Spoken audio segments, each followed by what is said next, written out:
给朕醒过来，醒过来！不然朕就杀了你，朕诛你九族，把你剁成981块去喂狗！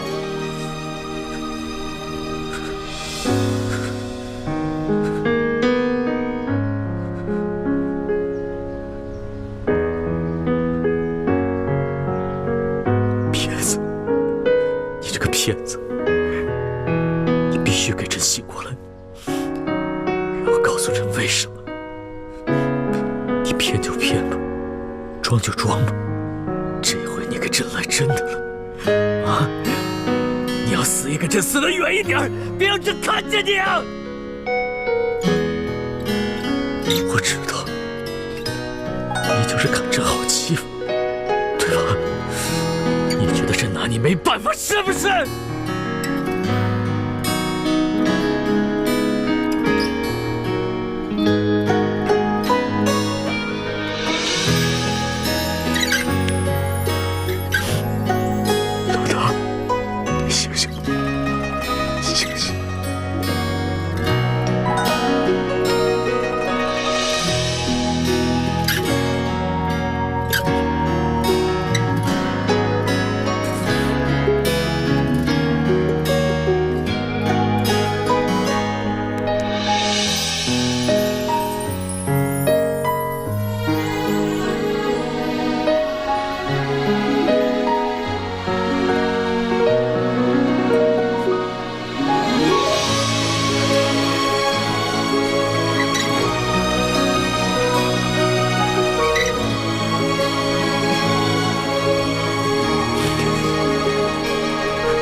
你刚才给我喝了什么呀？还能是什么？当然是毒药了。毒药不是甜的吗？喝的这个不光苦，还很涩。要是毒药的话，还有没有啊？再给我多喝点吧。我现在这样半死不活的，好难受啊！朕就是要你难受，和朕一样。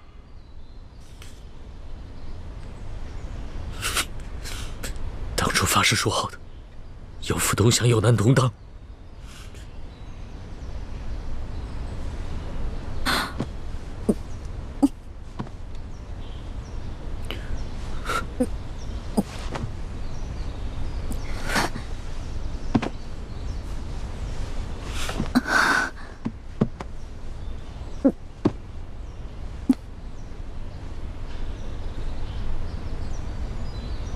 你不是说你不想再见到我了吗？朕才没有要见你，是你自己厚着脸硬闯进来，逼朕见你。你回去之后，是否有履行对朕的承诺，劝降李定国等人？当然。骗子！那晚我跟你回宫以后。 你是否履行了对我的承诺，放得住哥哥？当然。骗子！所以，你才会找借口跟我翻脸是吗？朕要和你翻脸，还需要找借口吗？你本就是反党，既然无心归降，那你就是朕的敌人。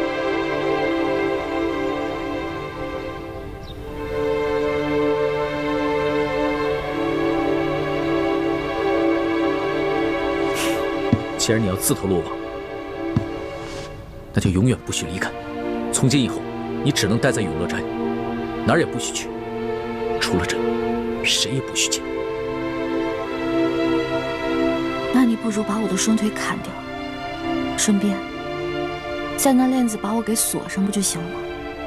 朕不会再听你的话了。你说的对，朕不再是你的龙小弟，你也不再是朕的老大。 朕不会砍了你的双腿，也不会用链子把你锁起来。朕有自己的主意。来人，奴才在。传旨，把整个永乐斋的门窗都用铁栅栏封起来。这。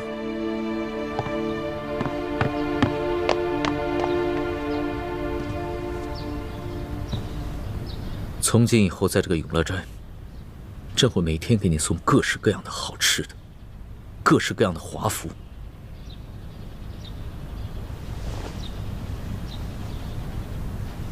你想要什么，朕都会给你，除了自由。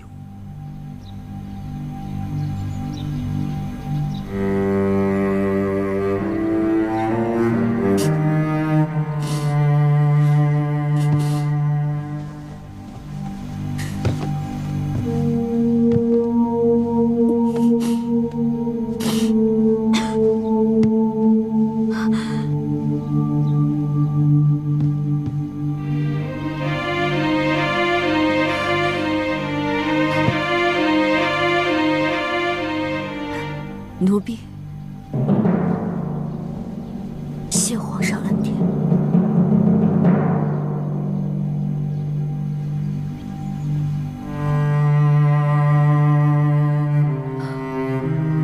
皇上，其实您大可不必把这儿变成您的大鸟笼子。奴婢想过了，只要你能放了奴婢的猪哥哥，奴婢就一辈子陪着你。一辈子在这笼子里坐牢。朕已经说过了，朕没有抓你的猪哥哥。朕不是你，谎话张嘴就来。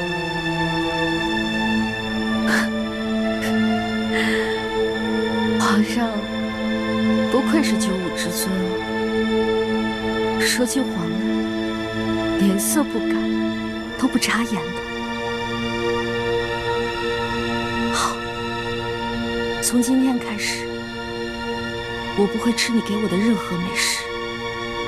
只要你不放了我的猪哥哥，你想囚禁我，让我变成你的笼中鸟，没门儿！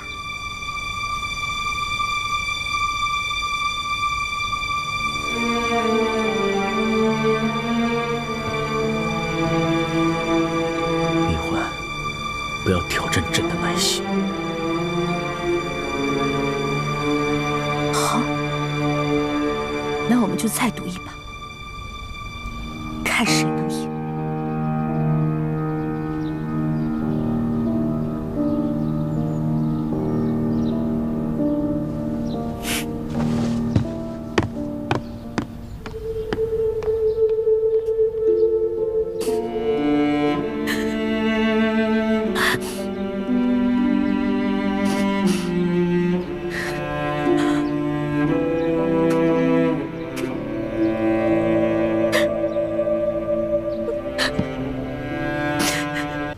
皇上吉祥。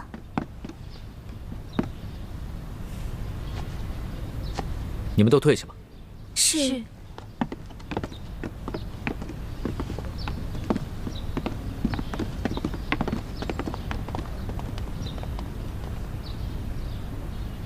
你在缝什么呢？嫁衣，也是寿衣。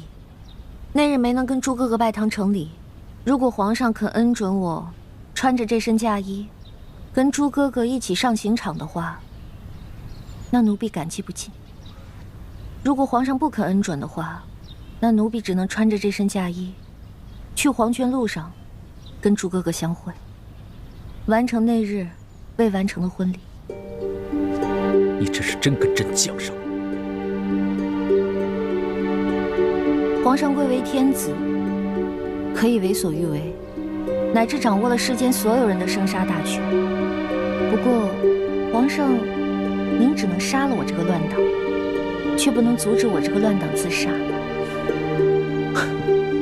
朕跟你说过了，朱慈轩不是朕下令抓的，是太皇太后下的懿旨，是你的叶哥哥执行的，与朕无关。我知道，而且我还知道，7日以后，太皇太后就要处决我的朱哥哥。不过我不怨皇上，我的生死跟皇上也没有关系。我只希望我能挨得过这7日，可以跟我的朱哥哥一同共赴黄泉。你为何要如此逼朕？你有没有在乎过朕的心呢？在乎过皇上的心？没有，从来没有。就算为皇上挡刀子，救皇上的命，那也不过是演戏罢了。不过您不用生气，再过7日，等奴婢死了之后，这世上就再也没有人敢惹皇上生气了。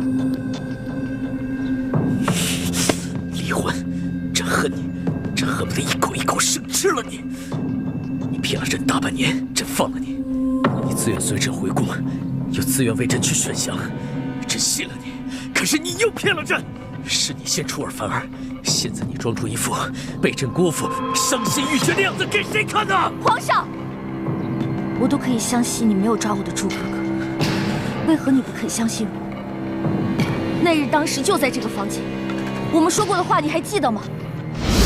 不论如何，咱们2人一定要互相信任，互相扶持，永不相依，永不相害。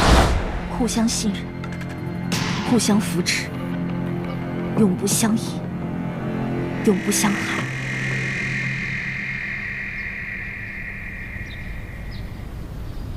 这次你真的没有骗朕？其实答案根本就不在我的嘴里，而是在皇上的心里。不过我有没有骗你，你有没有骗我，这都不重要了。反正皇上也救不了我，救不了朱哥哥。来人！奴才在。传耶和那拉莫生。这。李欢，7日你可敢在此与你的叶哥哥当面对质？为何不敢？如果证实了皇上冤枉奴婢的话，能否放得住哥哥？一个一心求死的人，没有资格跟朕讨价还价。先把饭吃了再说。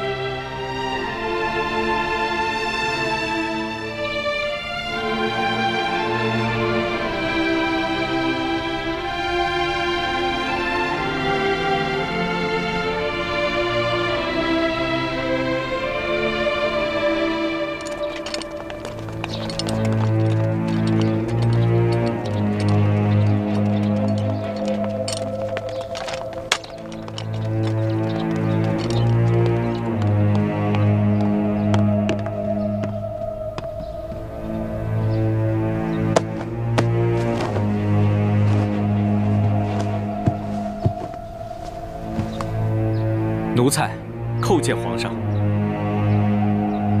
凭什么？谢皇上。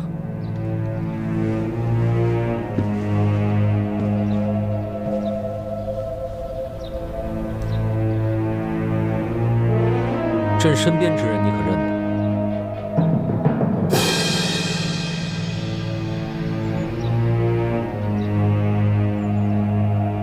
认识。此人乃明中国乱党李易欢。现在，当着李欢的面，你给朕说一句实话：那日在慈宁宫中，你父之言可有欺君？这，若是你现在说出实情，朕还可以借我不救；若你还想着欺君，那你就是罪加一等。皇上开恩，奴才的阿玛并非有意欺君，只不过因为太皇太后有懿旨，所以奴才的阿玛才不得不隐瞒实情。把你知道的事情都说出来给朕听听。奴才遵旨。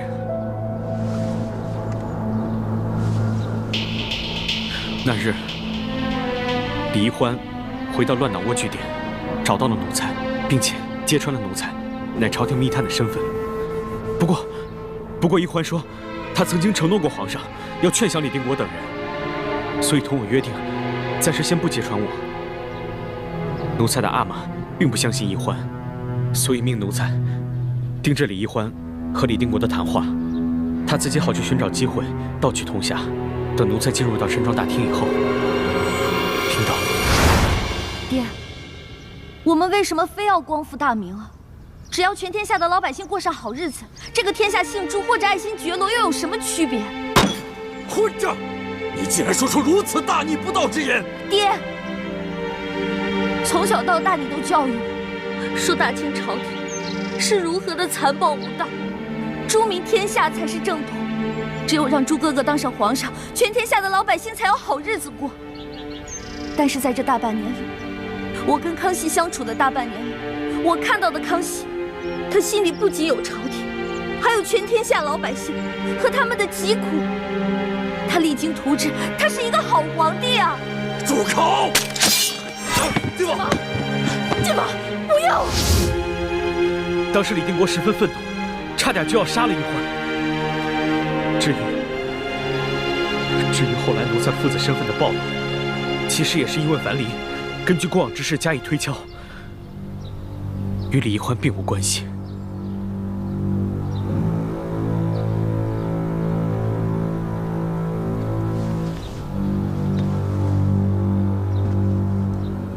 欢儿，是朕错怪了你。朕曾经说过，我们要互相信任，互相扶持，永不相依，也永不相害。是朕没有做的。皇上，您既然已经相信我没有负你，那你也不能负我。你答应过我，只要我肯留下来陪你，你就会放了朱哥哥。欢儿，此事你得容朕再想想办法。你怎么了？是不是头疼病又犯了？怎么了？不是头疼，是我心好疼，好像针扎一样。欢儿，传太医，传太医！皇上，环姑娘这病十分的凶险，可又十分的蹊跷，倒不像是病，像是被人做了手脚。一群废物！你倒是给朕说清楚，他被人动了什么手脚？皇上，从脉象上看，臣判断好像是受了一种外伤，可是臣判断不出他伤在何处，此症无药可医，臣该死。听你的意思，朕只能眼睁睁地看着他死是吗？臣无能，臣该死。皇上，奴才也略懂医术，可否让奴才一试？穆生，你要是能把他救醒，那朕就赦了你们父子的欺君之罪。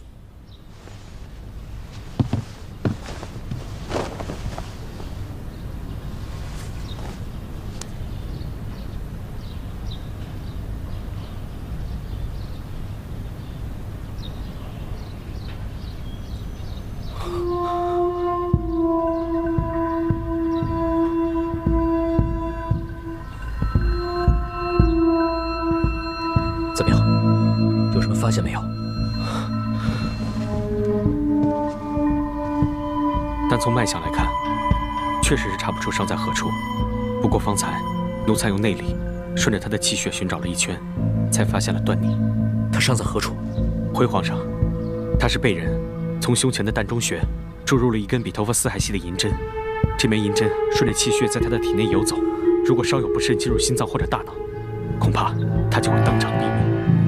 寻常仵作是查不出死因的，多半都会以为是暴病而亡。对了，他在晕倒之前说他心口疼，应该就是因为那根银针卡在了胸前某个要害之处。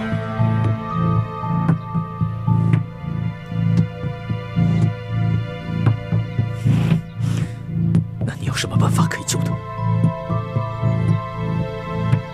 办法倒是有一个，不过要找一个内力极强的内家高手，用内力顺着气血经脉，把那根银针逼回到胸前的膻中穴，然后再给逼出来。不过这种方法极为凶险，因为人体内的血脉粗细不一，百折千回。如果稍有不慎，那根银针就会顺着气血进入心脏或者大脑，那一欢就……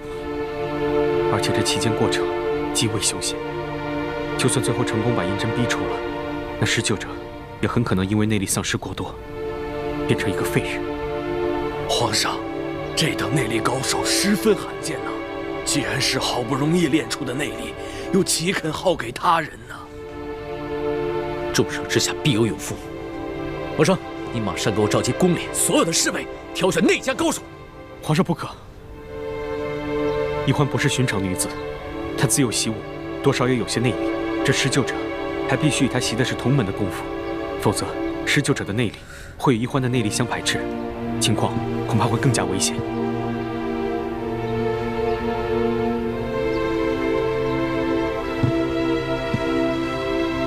皇上，你也是从小在明珠谷长大，跟易欢学的是同门的功夫，你也算是个内家高手，你可愿意为易欢牺牲？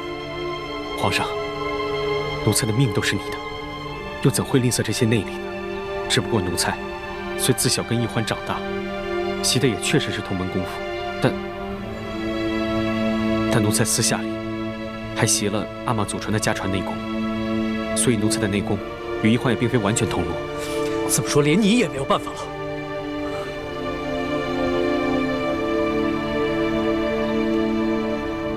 奴才虽然心有余而力不足，但另有一人，同易欢习的也是同门内功，并且他的武功还远在奴才之上。只不过什么呀？他是谁？你快说！只不过那人现在在天牢里，而且7日之后就要被处决了。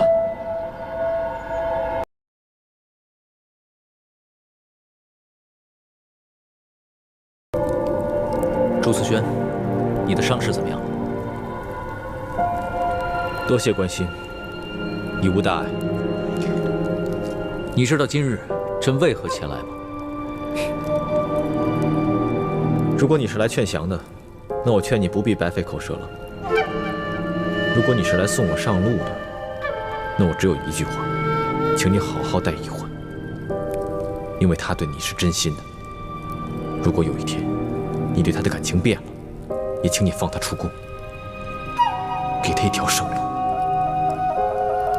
你待易欢，倒真是用情至深，也不忘他2度闯宫，求朕救你。朕今日来，既不是来劝降你，也不是送你上路，只要带你去见见易欢。你居然肯让我见易欢？老实说，易欢对你也有一种很特殊的情愫。朕并不想让你们俩见面，但是他现在受伤了，受了一种很奇怪的外伤，十分危急，连太医都束手无策。也许只有你能救他。易欢现在怎么样？快带我去见他。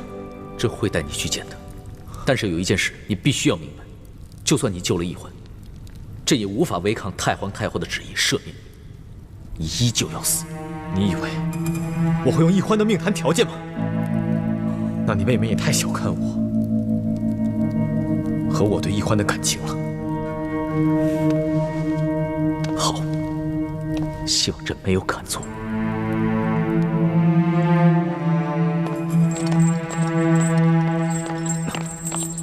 其实，你大可不必如此小心。易欢还在你手上，你就算要放了我，我也不会走的。如果易欢那日跟你成亲，你的这番话，朕是相信的。但是易欢那日抛弃了你，跟朕走了，朕也是一个男人。朕不知道在你的心里，现在究竟是爱他多一点，还是恨他多一点。看来，你还是不了解我。朕曾经自以为很了解你，欣赏你，甚至相信你，可结果呢？曾经我和你一样，要的是千秋大业，自然会不拘小爱。但心里，我也和你一样，都有自己放不下的人。好，易欢终于有救了，还不快走！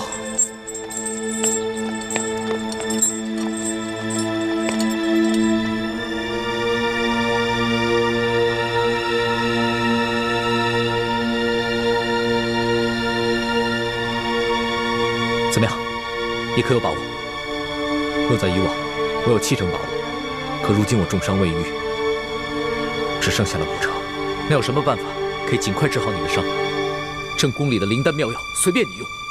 来不及了，银针随时可能顺着他的血脉进入心脏或者脑中，已经等不及我慢慢养好伤了。皇上，他重伤未愈，便为易欢疗伤，已经不仅仅是冒着内力全失变成废人的风险，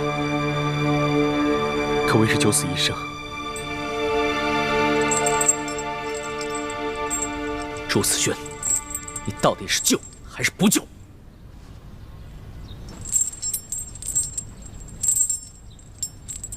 但我有一个条件。朕知道是什么条件，朕答应你，只要你救醒了易欢，朕饶你不死。太皇太后那边，朕会帮你求情。你错了，你不必帮我求情。我的条件是，你一定要找出那个暗算易欢的人，杀了他。朕也想找出这个人，把他碎尸万段。可问题是，朕连易欢什么时候中的暗算都不知道，这怎么查呀？易欢虽然武功低微，但不会连人往他穴道里注入银针都不知道。这只能说明，当时他处于毫无知觉的状态，所以才会着了人的暗算。你不妨仔细想想，近日他可有隐疾发作，陷入昏迷之时。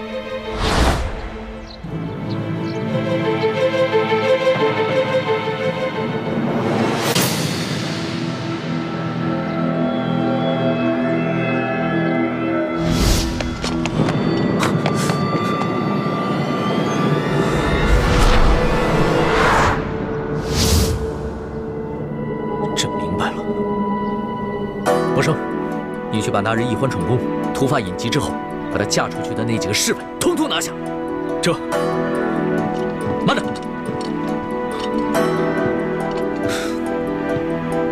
先别着急抓人，查明他们的身份和幕后的关系。注意，行事要隐秘，不要走漏风声。奴才遵旨。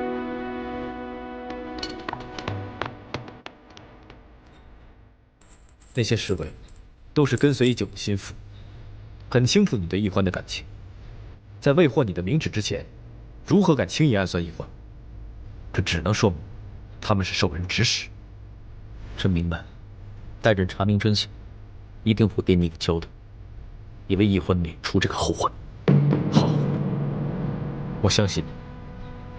我此番施救，已是九死一生，纵然侥幸活下来，太皇太后也会处死我。到时候，我再也没有能力保护易欢了。玄烨，答应我，好好保护易欢。如果有一天你对他变心了，也请你放他一条生路，让他走了。好，朕答应你。那好，我现在可以放心的施救了。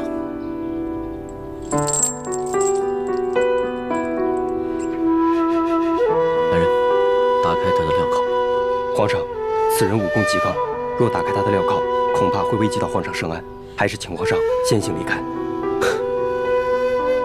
能让你如此谨慎，我朱慈轩虽败犹荣。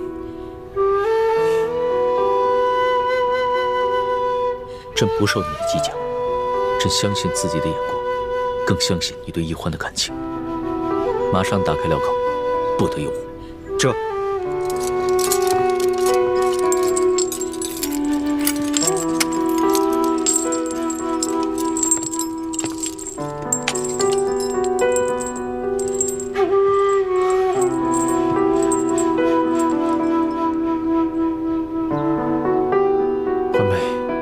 虽然你心里已经没有我这个朱哥哥，但我仍然愿意为你而死。我死了，朱明联盟就不存在了，所有人也不必再活得那么辛苦。你想让全天下老百姓都免于战祸的心愿，终于可以实现了。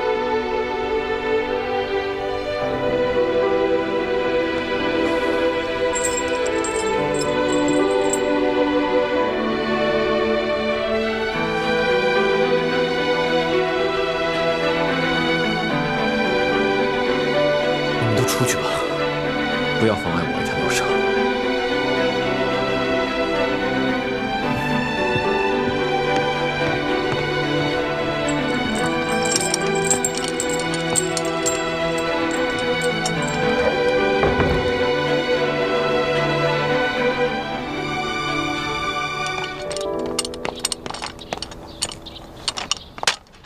皇上吉祥。凭什么？怎么样？查到了一些什么？回皇上，奴才去内务府调查了当日那几个执勤侍卫的档案，摘录在此。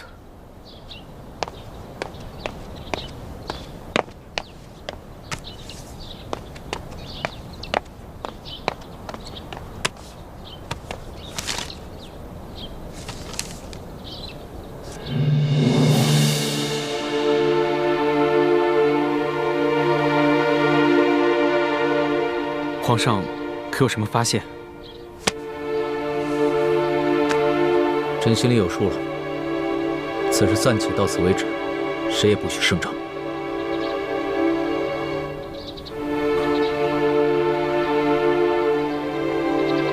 奴才遵旨。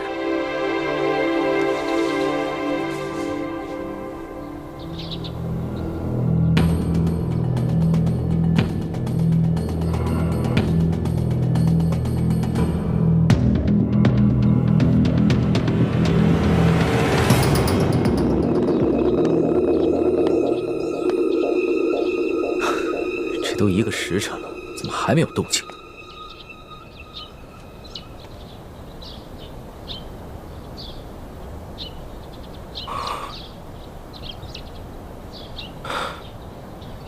皇上，你看起来也很担心奕欢呢。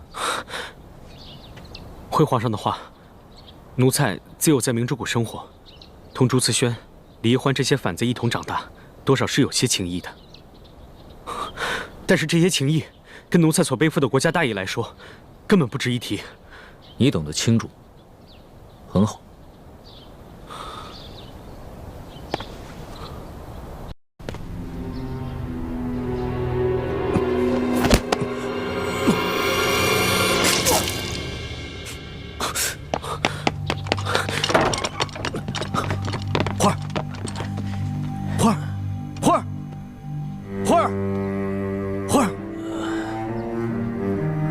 不必担心，他已经没事了。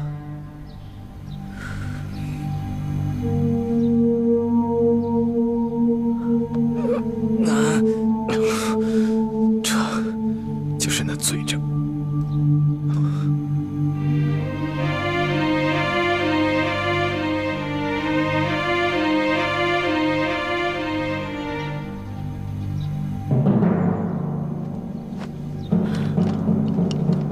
放心吧，朕绝不会放过伤害奕欢的凶手。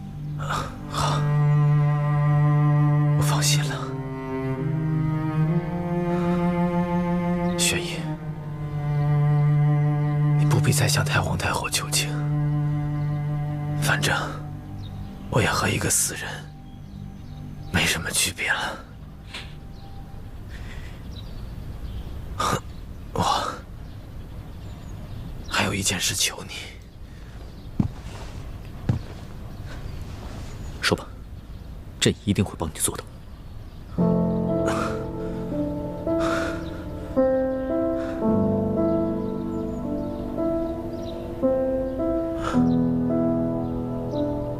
等他醒来，永远不要告诉他，是我救了他。为什么？其实欢美心里对我未尝没有情意。如果不是你的出现，我和他会是一对神仙眷侣。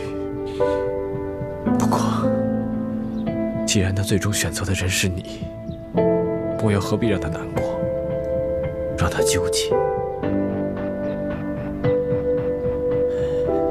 你现在明白了，我不仅才智不输于你，我对奕欢的爱更远胜于你。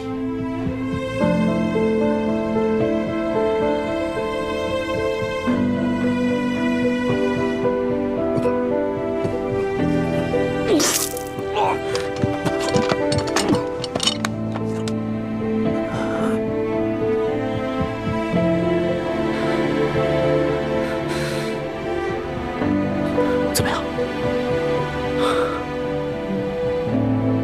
他已经内力全无，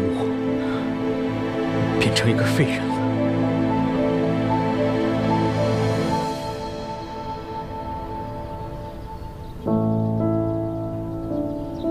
宣太医，务必用最好的伤药保住他的性命。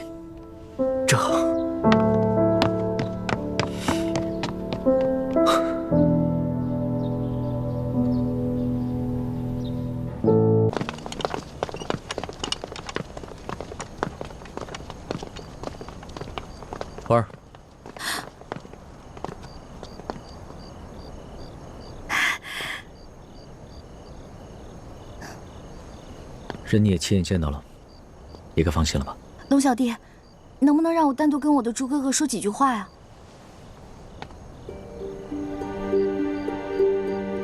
好，不过你们要抓紧时间，赶快送他离开紫禁城，不然的话，恐怕夜长梦多。我知道了。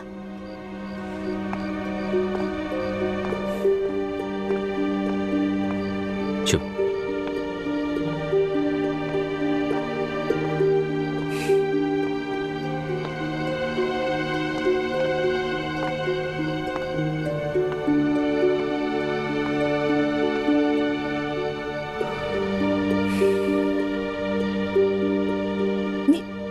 你怎么瘦了这么多，脸色也苍白了？他们是不是虐待你了？我没事，我很好。叶师弟虽然抓了我，但毕竟是兄弟一场，一直在暗中照顾我。可是为什么感觉你跟之前不一样了？你的眼神跟以前比完全没有了神采。我刚从牢里放出来，病也才刚好，自然会憔悴一点。等出宫以后，让三师傅帮我调理一下，自然会好起来的。猪哥哥，对不起啊，都是因为我。如果不是我，你也不可能被抓起来，叶哥哥也不可能会暗算。的确是你害了我，我没想到，我们10多年的青梅竹马，竟然抵不过你跟康熙大半年的朝夕相处。不过这样也好，我总算明白了，谁才是真正值得我去爱的人。没有别的事的话，我先走了。倾城还在外面等着我呢。雪姐姐，什么意思啊？我没听懂。有件喜事，忘了告诉你了。那夜，你跟康熙走后，是倾城找到了我，救了我。我跟倾城已经成亲了。你说的是真的假的呀？此事有关倾城的名节，我怎能开玩笑呢？环北，其实以前我之所以对你好，是因为我觉得我们从小就有了婚约，我只能对你好，哪怕我觉得倾城才貌双全，温柔体贴，更让我心动，我也只能把这份感情放在心里，从来没有说破过。直到那天晚上，你在婚礼上逃了婚，这反倒给了我和倾城一个难得的机会。我和倾城都很感谢你。猪哥哥，我实在不知道该说什么了。这件事我居然不知道，但是猪哥哥，我真心替你跟雪姐姐高兴，真的不容易，真的，我真心祝福你，永远幸福，早生贵子。好，我也祝你跟康熙永远幸福，白头偕老。环梅，你不妨跟倾城比一比，看谁生的孩子多，谁才是一个称职的娘亲。这个朱思轩，倒真是个至情至性的人。可惜啊，若他不是朱明王朝的太子，那朕一定会和他成为惺惺相惜的知己的。皇上肯三放朱慈轩，并称赞他的为人，仅于这份胸怀，就已经不愧为圣明天子了。这个朱慈轩，虽然才德兼备，也算是人中俊杰。只可惜，他不识大事，不知变通，又怎么能跟皇上相提并论呢？你这话倒是说得很合朕的心意。也是，一个人再有才，那也得识大事，知变通，否则终究是一个项羽之流的悲情豪杰。徒让后人传唱于兮于兮，图奈我何？朱哥哥，你别看龙小弟后宫佳丽3000，但是真正爱他的没有几个人，所以我想陪着他，监督他，让他做一个好皇帝。但是嫔妃，我可能做不了。为什么？我和倾城成了亲，倾城才是名副其实的太子妃。光复大明的任务，就是我和倾城的责任，跟你没关系了。因为有爹跟师傅们，所以……傻丫头，女儿不是儿子，只有儿子才有资格继承父业。嫁出去的女儿就像是泼出去的水，你不必太在意你爹还有师傅们的态度。更何况，他们知道我和倾城成了亲，你爹他们也不会再逼你了。别再为难自己了，只有你过得好了，我跟倾城才能过得好。不然，我们夫妇会觉得愧疚的。说什么呢，朱哥哥？你们从来没有愧对过我，都是我在愧对你们。你还不知道我？哼，我每天会让自己过得开开心心的，你不用担心我。那就好。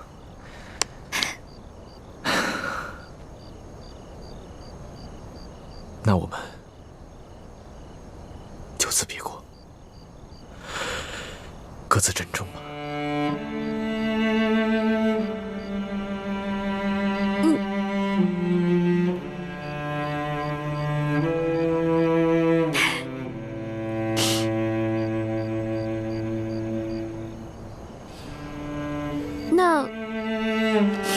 那我送你吧。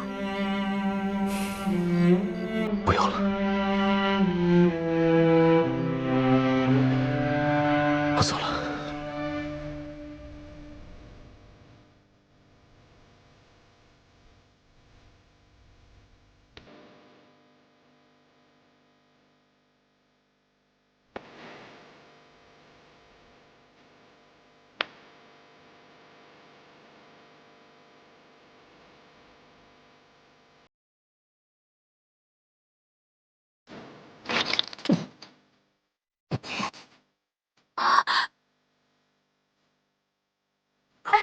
朱哥哥，朱哥哥，你怎么了？我没事。不行，这样，我得跟龙小弟说一声，找一辆马车送你出门。不用了，等出了宫，倾城会照顾我。那我也得亲自把你交到雪姐姐手上，我才放心。而且我还没有当面祝福她呢。等一下啊。龙小弟，你都听到了，朱哥哥跟雪姐姐，他们已经成亲了，所以，我决定了，我可以做你的女人。真的？你说话算数？当然算数，但是你必须答应我3个条件。好，你说。第一个条件，我相信你是个好皇帝，但是，我不知道该如何劝服我爹跟师傅们不要光复大明。但若有一天他们败了，请你手下留情，不要赶尽杀绝，放着你一马，可以吗？好，朕答应。第二，如果你答应我的做不到，比如整顿吏治、废除特权、圈地等恶政，没有让老百姓过上好日子，那时候你就不是个好皇帝，我随时都可以离开你，你不许阻拦我。朕答应。第三，虽然朱哥哥主动跟我解除了婚约，但是我不能无父无长，我必须回去告祭祖宗，给我父亲还有师傅们一个教。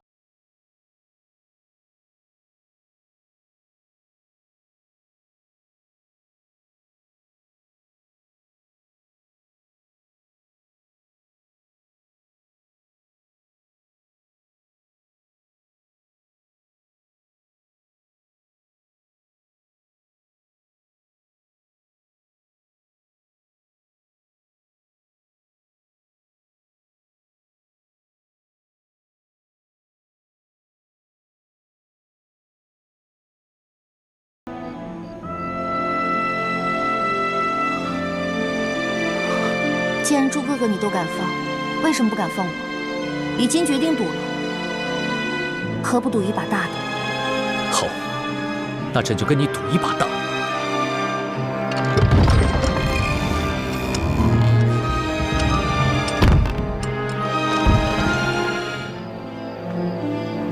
你拿着这面令牌，下次进宫见朕的时候，就不会有人阻拦了。龙小弟，我一定会回来的。记得我们的约定，互相信任，互相扶持，永不相疑，永不相害。嗯，我走了。走吧。朱哥哥，走吧。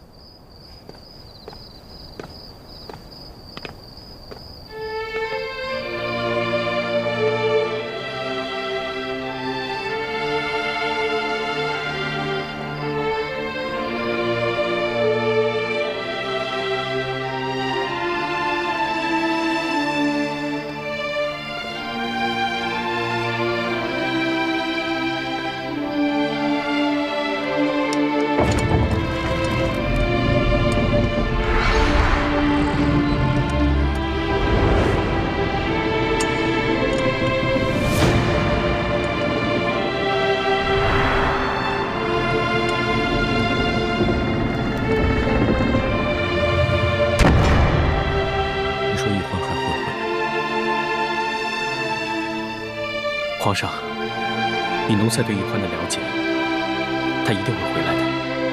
朕又是在一场豪赌。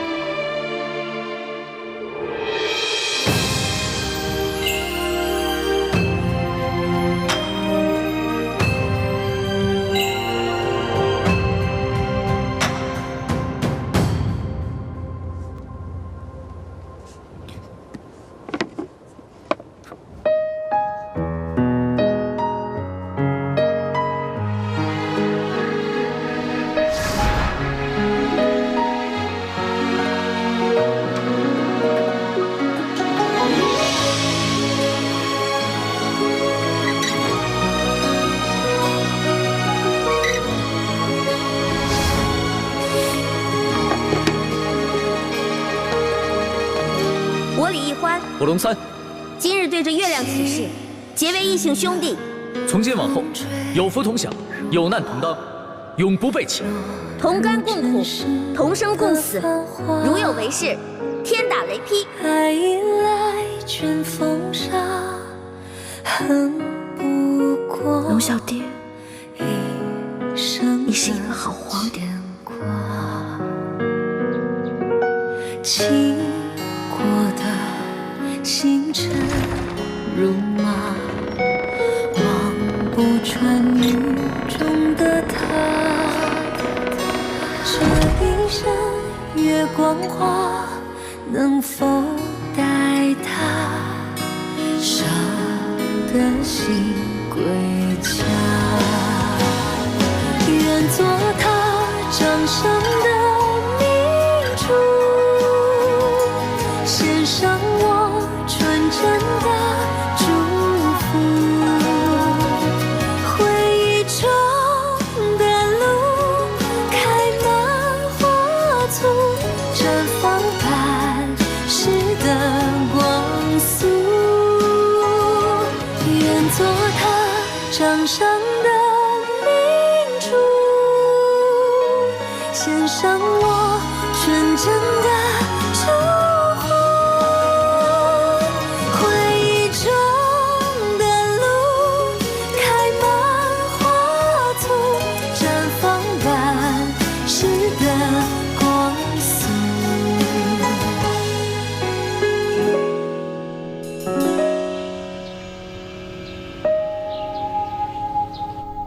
什么？皇上罢朝了？是啊，太皇太后，已经3日了。自从皇上亲政以来，还从未如此荒废过朝政。这3日，皇上不仅不上朝，还把自己关在乾清宫中，谁也不许进去，谁也不肯见。想不到，哀家最担心之事，还是发生了。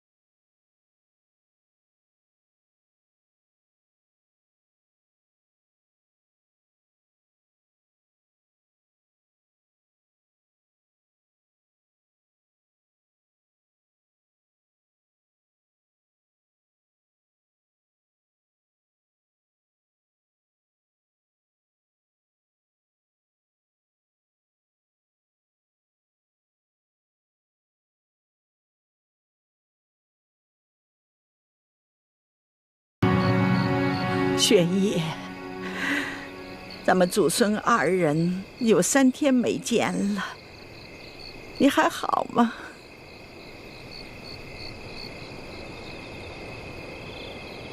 皇上，能不能开开门，咱们祖孙俩说说话？既然你不开门，那就隔着门说2句，可以吗？玄烨呀，你现在这个样子，让祖母不得不想起你那皇爷爷。记得那是崇德6年9月13日，你皇爷爷镇守嵩山呢，指挥8旗子弟浴血奋战呢。不料忽得听闻，哀家的姐姐海兰珠病倒了，她竟然不顾一切要返京。这一路上不休不眠呐，真是日夜兼程啊！终于在第5日，他终于赶到了京城，可是却没有见到海兰珠。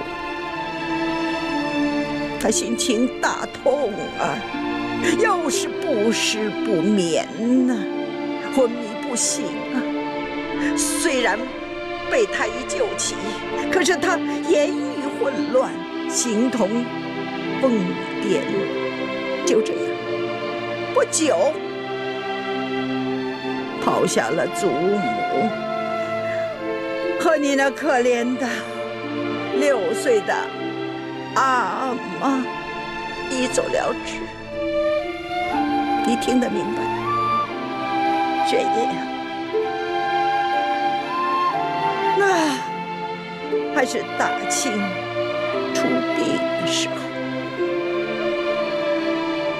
朝野上下呀是危机四伏。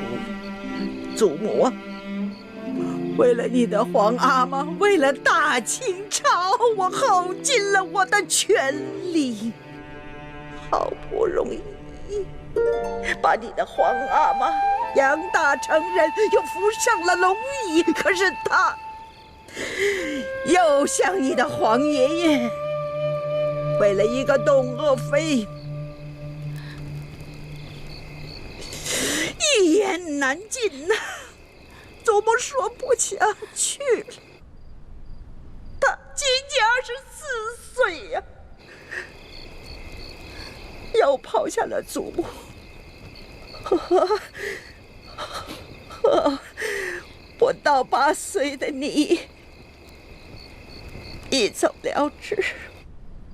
皇祖母青年丧父，中年丧子，你说我苦不苦啊？尽管这样，我还是满腔热忱的，为了你，为了大清朝，我用心把你养大。玄烨呀，你已经亲政了，这龙椅已经坐稳了，可是你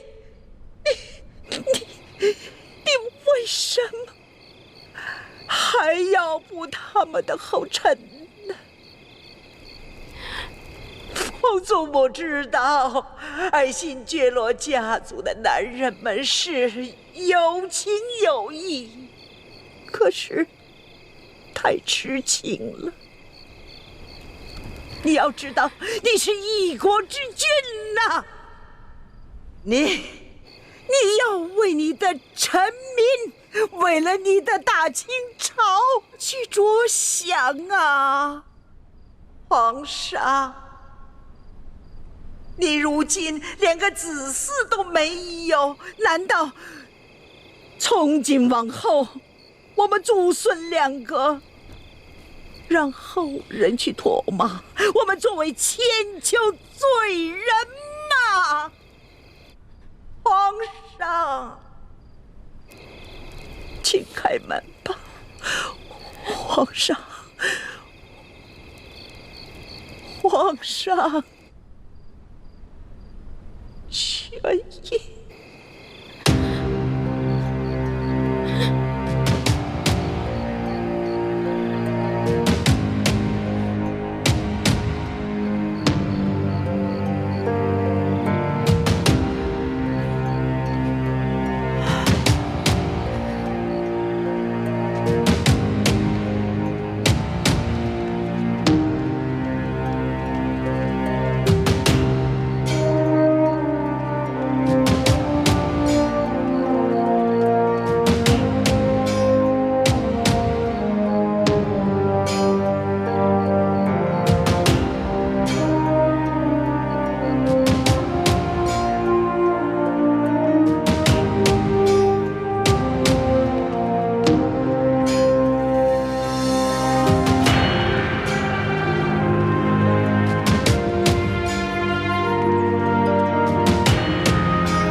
更衣，上朝。吾皇万岁万岁万岁！